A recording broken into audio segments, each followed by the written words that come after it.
Hi guys, T20 Hindi channel पर आप सभी का स्वागत है। और आज हम देखने वाले हैं हिंदी सुलभ भारती कक्षा 7वीं का छठा पाठ्य घटक, जिसका नाम है पृथ्वी से अग्नि तक, जो लिखा है डॉक्टर APJ अब्दुल कलाम जी ने। तो आपको यहाँ पर पाठ्य घटक की जानकारी देने से पहले मैं आपसे एक रिक्वेस्ट करना चाहता हूँ। यदि आपने हमारे चैनल को सब्सक्राइब नहीं किया है तो सब्सक्राइब कीजिए, और यदि कोई भी समस्या हो, डाउट हो तो कमेंट बॉक्स में लिखिए। तो चलिए देखते हैं पृथ्वी से अग्नि तक का अध्ययन। यह पाठ्य घटक जो लिखा है वह लिखा है हमारे पूर्व राष्ट्रपति, जिनका नाम है APJ Abdul Kalam. A for Abul, P for Pakir, J for Jainulabdeen और अब्दुल कलाम। इस प्रकार से उनका नाम था। तो देखो, पृथ्वी से अग्नि तक, यहाँ पर पाठ्य घटक का नाम यहाँ पर दिया है। तो पृथ्वी मतलब वसुंधरा या अवनी या धरती जिसे हम कहते हैं वो नहीं है। ये पृथ्वी क्या है? मिसाइल, जिसे हम प्रक्षेपणास्त्र कहते हैं। अब प्रक्षेपणास्त्र मतलब फेंकने का हथियार। प्रक्षेप मतलब फेंकना और अस्त्र मतलब हथियार। तो पृथ्वी से अग्नि तक जो अपने मिसाइल थे, उनका जो जर्नी है, वह जर्नी खुद APJ अब्दुल कलाम साहब ने बताया है कि हमने पृथ्वी जैसा मिसाइल कब बनाया, और उसे लेकर तो अग्नि तक जो मिसाइल की जो जर्नी है, जो यात्रा है, उसका वर्णन यहाँ पर किया है। उन्होंने कुछ बातें हमारे साथ शेयर की है। अब APJ साहब के बारे में जब बताते हैं लोग, तो आपको बता दूँ, वह बड़े प्रसिद्ध सभी राष्ट्रपतियों में नंबर 1 पर आते हैं। जैसे कि आपको बता दूँ, जो अपने देश के राष्ट्रपति हैं, उनमें से कलाम बच्चों में बड़े प्यारे थे। उनका जन्म 15 अक्टूबर 1931 रामेश्वरम, तमिलनाडु में हुआ था। उनकी मृत्यु जो है वो 27 जुलाई 2015 को हुई थी। अब उन्होंने राष्ट्रपति के साथ साथ वो एक साइंटिस्ट थे, उसके साथ साथ वह एक रचनाकार भी थे, मतलब वह लेखक भी थे। तो उन्होंने अपनी किताबों के नाम देखिए, उनके अग्नि की उड़ान उनकी बड़ी प्रसिद्ध किताब है। सभी किताबें उनकी बड़ी प्रसिद्ध है, मोटिवेशनल है। और छुआ आसमान, उसके बाद अग्नि, यह जो किताब है उनकी बड़ी प्रसिद्ध किताब है। उसके बाद देखिए, डॉक्टर कलाम जी ने राष्ट्रपति पद को विभूषित किया है। अनमोल योगदान के लिए उनको देश का सर्वश्रेष्ठ सम्मान भी दिया गया है, जो है भारत रत्न। प्रस्तुत आत्मकथा के अंश में लेखक ने, यानी कि कलाम साहब ने, अग्नि के प्रक्षेपण में आने वाली कठिनाइयों, वैज्ञानिकों के अथक परिश्रम को यहाँ पर बताया है। तो चलिए देखते हैं कलाम जी के बारे में, वो क्या कहते हैं। बालासोर में अंतरिक्ष परीक्षण का काम पूरा होने में अब भी कम से कम 1 साल की देरी थी। हमने पृथ्वी के प्रक्षेपण के लिए श्री हरिकोटा अंतरिक्ष केंद्र में विशेष सुविधाएं स्थापित की। इनमें से एक लॉन्च पैड, ब्लॉक हाउस, नियंत्रण उपकरण तथा चलित दूरमिति केंद्र शामिल थे।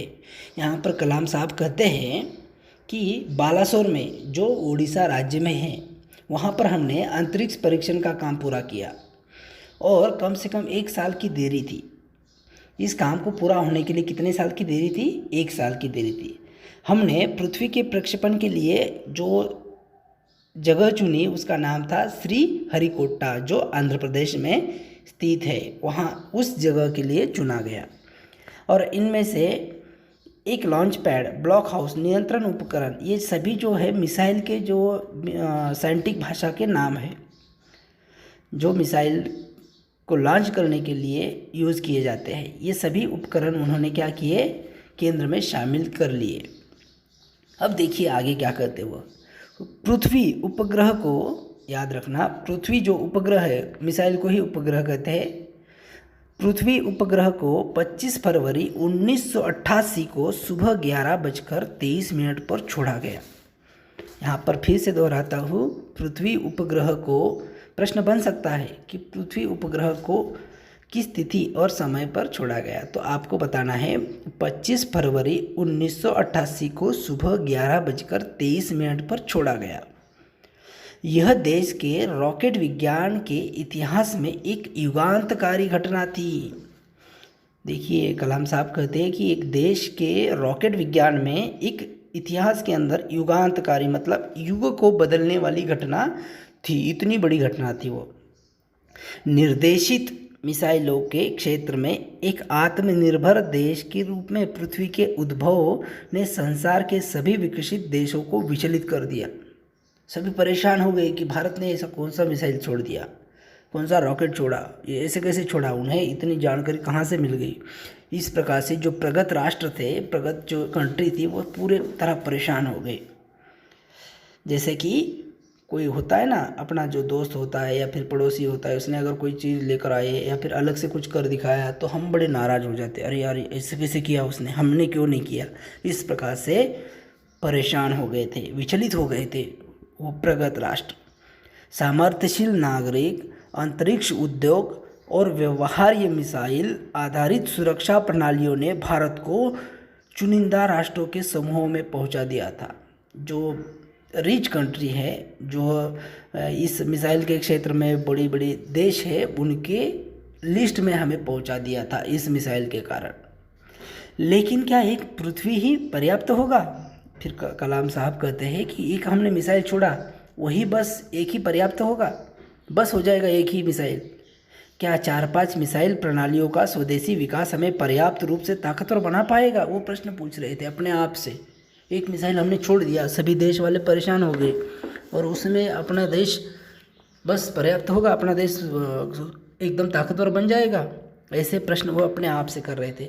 उसी समय अग्नि को, फिर उसी समय उन्होंने अग्नि नाम का मिसाइल भी को एक टेक्नोलॉजी प्रदर्शन परियोजना के रूप में विकसित किया जा रहा था। देश के भीतर उपलब्ध समस्त संसाधनों को दांव पर लगाकर, जितने भी उपलब्ध संसाधन थे वो अग्नि मिसाइल बनाने के लिए उसे दांव पर लगाया जा रहा था। दांव पर लगाना यानी क्या करना?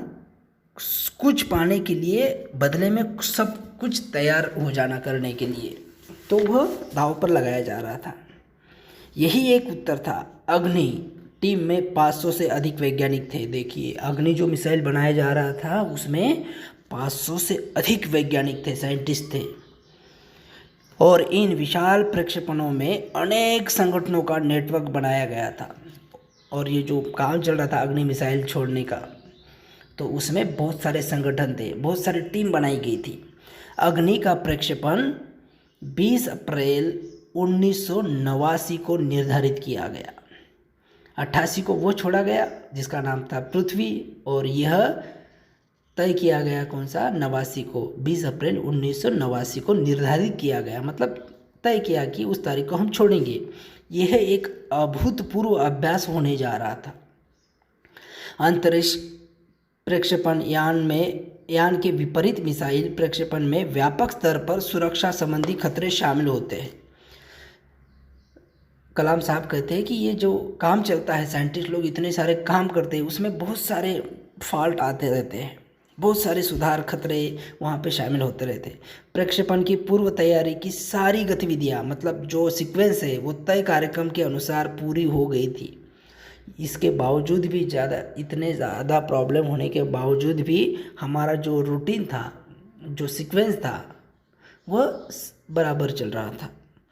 जिस समय हम T14 सेकंड पर थे, देखिए ये कोडवर्ड है उनकी भाषा, साइंटिस्ट लोगों की भाषा कोडवर्ड रहते हैं, तो वो कहते हैं कि जिस समय हम T14 सेकंड पर थे, कंप्यूटर ने संकेत दिया कि उपकरणों में से कोई एक ठीक से काम नहीं कर रहा है। इतने बड़े रॉकेट में कुछ ना कुछ प्रॉब्लम आता है तो कंप्यूटर उन्हें संकेत दे रहा था, बता रहा था कि इंडिकेट कर रहा था कि यहाँ कुछ ना कुछ प्रॉब्लम हो गई है। ऐसा काम कंप्यूटर कर रहा था, इसे तुरंत सुधार लिया गया। फिर वो जो इंडिकेट हो रहा था, संकेत दे रहा था कंप्यूटर, उसे भी हमने सुधार लिया। इस बीच निचली रेंज ने होल्ड के लिए कहा। फिर से एक प्रॉब्लम आ गया, निचली जो रेंज थी उसमें होल्ड के लिए कहा गया। अगले कुछ सेकंडों में जगह जगह होल्ड की ज़रूरत पड़ गई। होल्ड मतलब रुकने के लिए कहा गया। ऐसे प्रॉब्लम सामने आ रहे थे और जगह जगह होल्ड होल्ड होल्ड होल्ड, रुक जाओ ऐसा हो रहा था वहाँ पे। हमें प्रक्षेपण स्थगित करना पड़ा, बहुत ज़्यादा होल्ड हो गया तो हमें वो प्रक्षेपण मिसाइल लॉन्च जो करना था वो हमने स्टॉप कर दिया। स्थगित करना मतलब स्टॉप कर दिया। मैं अपने टीम के सदस्यों से मिलने गया, होल्ड करना पड़ा तो फिर कलाम साहब अपने टीम के जो सदस्य थे उनसे मिलने के लिए गए, जो सदमे और शोक की हालत में थे क्योंकि वह असफल हो रहे थे। बार बार वह मिसाइल क्या कर रहा था, होल्ड के लिए कह रहा था। पता नहीं कहाँ पे प्रॉब्लम है, कहाँ का, मान लीजिए अपनी भाषा में कहें तो मिसाइल का कौन सा वायर निकल गया, कुछ समझ में नहीं आ रहा था, क्यों होल्ड बता रहा है, ऐसा वहाँ पे हो रहा था। तो कलाम साहब वहाँ गए अपने सदस्यों से मिलने के लिए जो सदमे में थे, परेशान हो गए थे, शौक उन्हें लगा था, की हालत में थे। मैंने SLV-3 के अपने अनुभव को उनके साथ बांटा। फिर उन्होंने क्या किया, उनको मोटिवेट करने का प्रयास किया और उनका एक पर्सनल अनुभव वो बता रहे थे। तो कहाँ का अनुभव, SLV-3 का अनुभव, SLV-3 के अनुभव के बारे में वो बता रहे थे। मैं छात्रों से एक रिक्वेस्ट करना चाहता हूँ, सिर्फ आप ये सुनते समय आपके सामने किताब होनी ज़रूरी है ताकि आपको अच्छे से समझ सके। देखो, उन्होंने अनुभव को उनके साथ बांटा। मेरा प्रक्षेपण यान तो गिरकर समुद्र में खो गया था। वो बता रहे थे, कलाम साहब बता रहे थे कि मेरा प्रक्षेपण यान मतलब मेरा मिसाइल जो था वो गिरकर समुद्र में खो गया था। देखिए क्या बात है, लेकिन उसकी वापसी सफलता के साथ हो गई, वापस आ गया वो। आपकी मिसाइल तो अभी तक आपके सामने है, जगह पर है, कहीं पर गई नहीं है। मतलब उसे जो छोड़ना था, वो कलाम साहब ने जो मिसाइल छोड़ा था SLV-3, वो समुद्र में खो गया था, खो गया, पता ही नहीं लग रहा था कहाँ गया। और फिर वो वापस आ गया और फिर से वो जहाँ पर उसे जाना था वहाँ पर वो गया सफलतापूर्वक। कलाम साहब कह रहे हैं कि देखिए, आप उनकी टीम को कह रहे थे कि आपका जो मिसाइल है वो तो आपके सामने है, उसी में कुछ फॉल्ट है, आप तो उसे ठीक कर सकते हो। सफलता के साथ हुई। आपकी मिसाइल तो अभी तक आपके सामने है। वास्तव में आपने कुछ भी ऐसा नहीं खोया है जिसे 1-2 हफ्तों के काम से सुधारा न जा सके। कलाम साहब कह रहे थे कि आप उसे सुधार सकते हो, जो आपके पास ही है। इस विवरण ने उन्हें जड़ता की हालत से झकझोर बाहर निकाल लिया, झकझोर कर बाहर निकाल लिया। ऐसे वो एकदम स्टॉप हो गए थे, तो उन्हें ऐसी एनर्जी मिली, ऐसे बूस्ट हो गए वो कि वह बाहर आ गए और फिर से काम के लिए जुट गए। और सारी की सारी टीम उन उप प्रणालियों की जांच और उन्हें ठीक करने के लिए काम में फिर से जुट गई। फिर उन्होंने ऐसा बताने के बाद उनके अंदर एनर्जी हो गई, भर गई, और वह फिर कहाँ पे फॉल्ट है, कहाँ का वायर निकल गया मान लीजिए, उसमें वह जुट गई।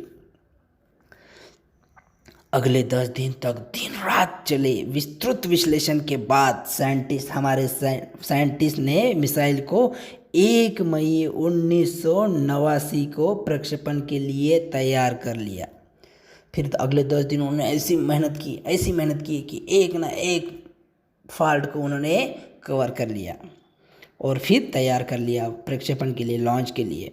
लेकिन स्वचालित कंप्यूटर जांच अवधि के दौरान देखो और से प्रॉब्लम आ गई। लेकिन स्वचालित मतलब अपने आप चलने वाला कंप्यूटर जो था, उसके अवधि में, उसके टाइम के दौरान T10 सेकेंड पर एक होल्ड का संकेत दिखाई पड़ा।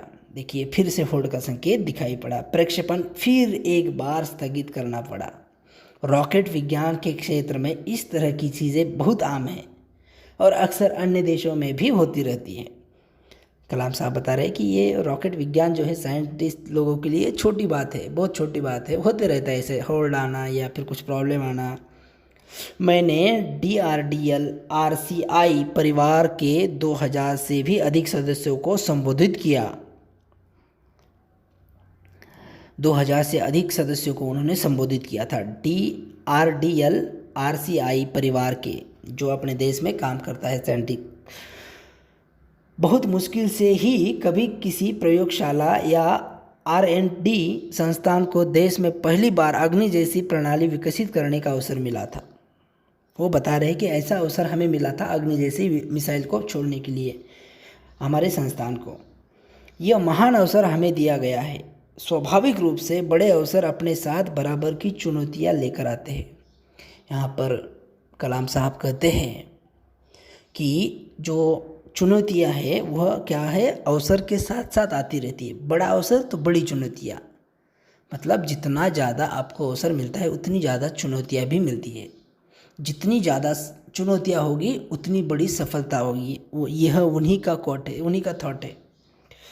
देखिए, वो कहते हैं स्वाभाविक रूप से बड़े अवसर अपने साथ बराबर की चुनौतियां लेकर आते हैं।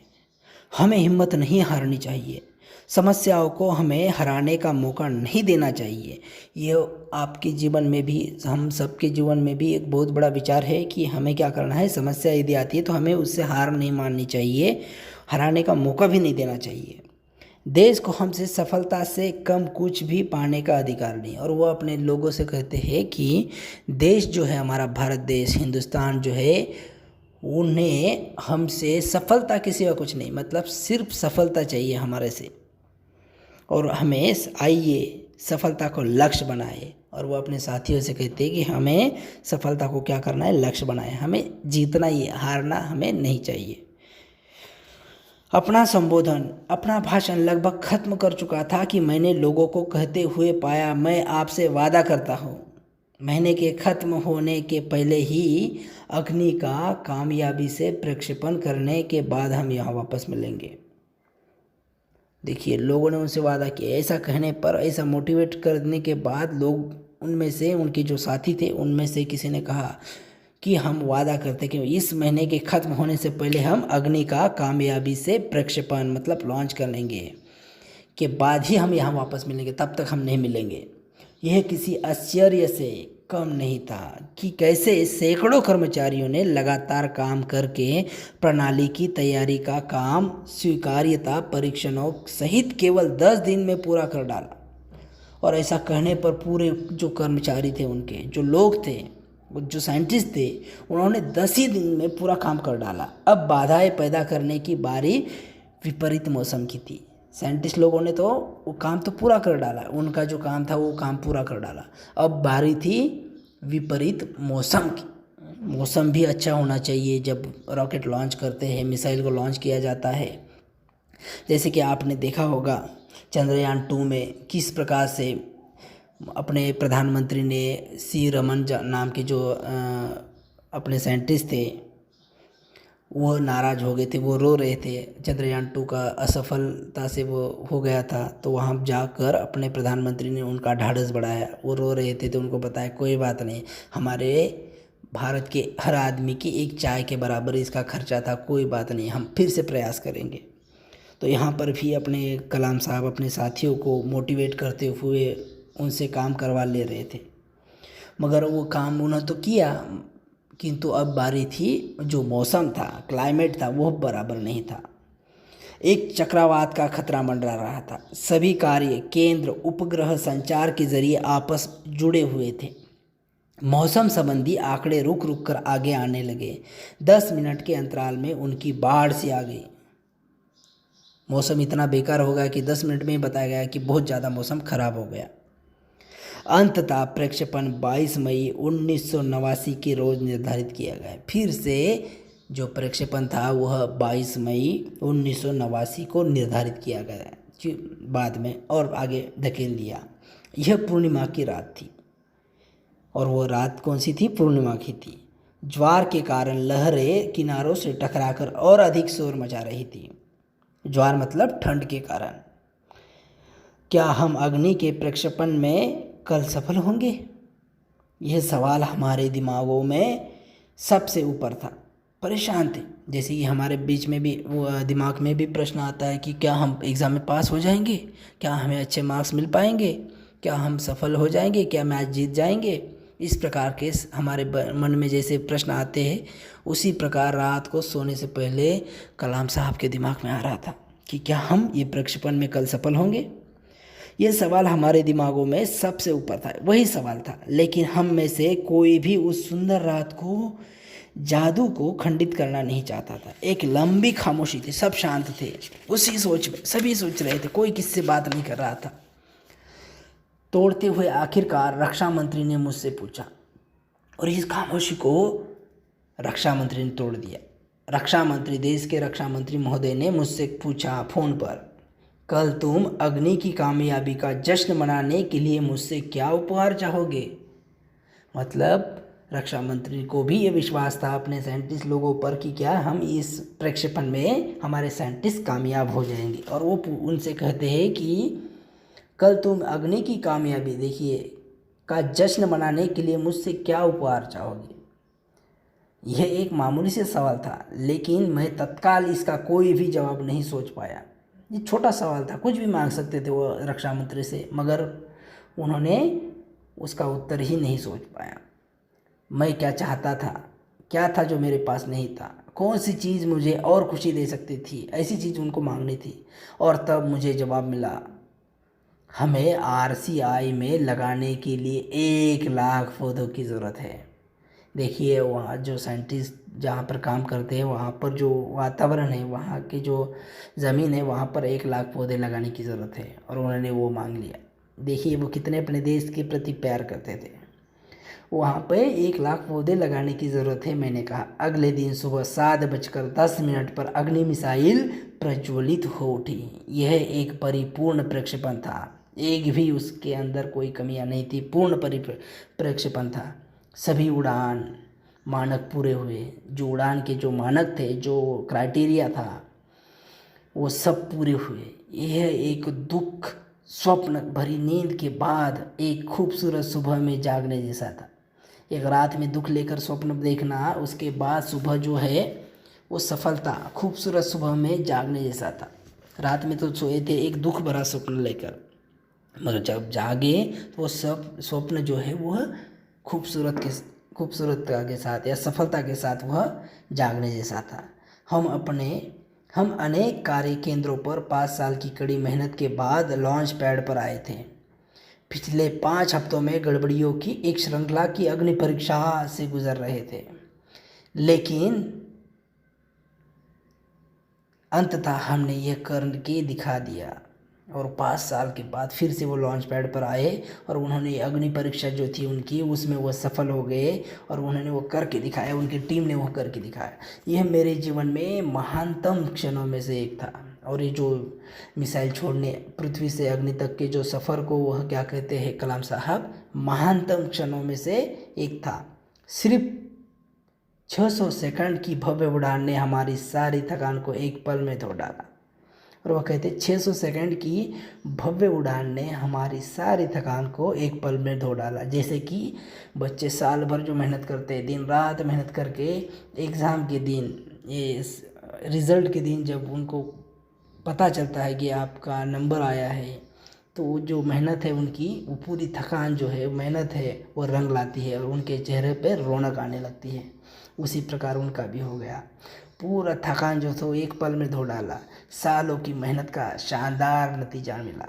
जैसे कि हमारी जो सालों की मेहनत है वो हर रिज़ल्ट के दिन नतीजा आता है, उस पर डिपेंड होती है। साल भर की जो मेहनत वो रंग लाती है रिज़ल्ट के दिन।